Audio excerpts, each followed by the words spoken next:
Hey everyone, Aaron here, and this is my 59th review of this channel, and today's review is of Gantz.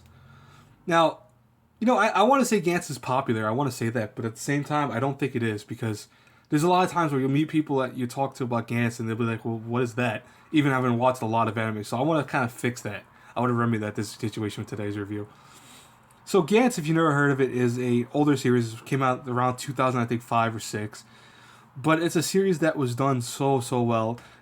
Now, there are issues with it, but I'll get into that when I actually explain it. So the main premise of Gantz is that our main characters actually end up getting hit by a train very early on. That's not a spoiler because they do get hit by a train within the first, I think, 5 minutes of the show. And end up finding themselves not in heaven or hell, but in this weird kind of Japanese style of room. And in this room, there are other people there with them, which is very odd. And also, there's this giant black spherical object that's also dead in the middle of the room. It has some weird weight to it, like it can actually can't be picked up.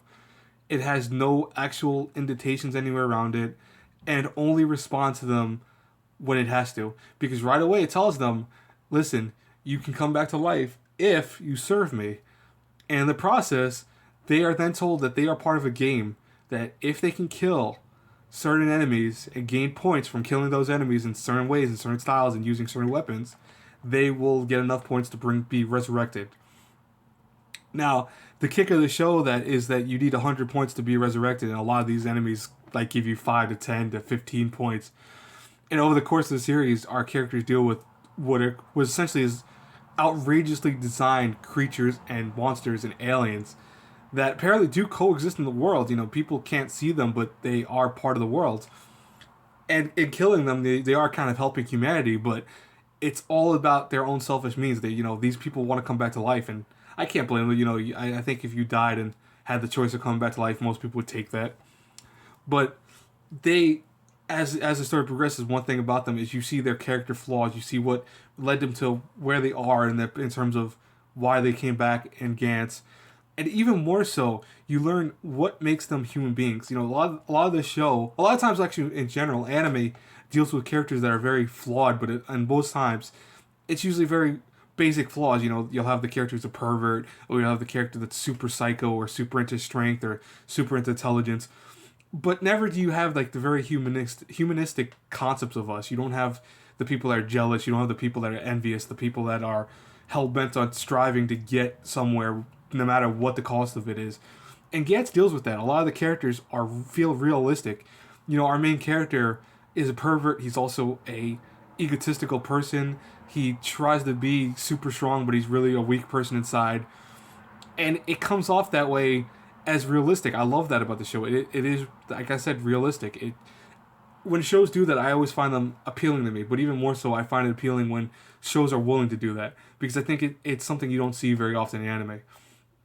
Now, animation-wise, Gantz is amazing. It has some very, very nice animations, even for today's standards. Story-wise, its ending is probably the weakest point of the story because it's not actually ended. The manga ended many, many years ago, and if you need to see the ending of it, you'll have to read the manga to actually get the ending of the show, because the show just kind of abruptly ends with no conclusion, not even a cliffhanger per se. It just ends. It's a damn shame because Gantz was a very, very well done anime. I think in every retrospect, it was the animation's nice. It's very mature if you like your mature content. Voice acting wise, it was very good. Both English and Japanese were both very good for it. And I just overall think the show was very well done. I think it does have flaws again with the ending. And if there's another flaw I can find in it, it's probably some of the characters are very fast to be eliminated in the game. And it's not that that's an issue per se, but it's like, why even introduce that character and give them a long, lengthy background and then just kill them off immediately? I guess that's realistic in terms of kind of character build-up, because, even if you have a big role in life, you might be killed off in it. But I just think that it's not done in a way that is appealing for an actual story. Having characters that are killed off so fast, yet having a whole episode explaining their background is almost like a waste of time. Like, why even bother in terms of a story? That's my opinion, though. That is something I think that is very...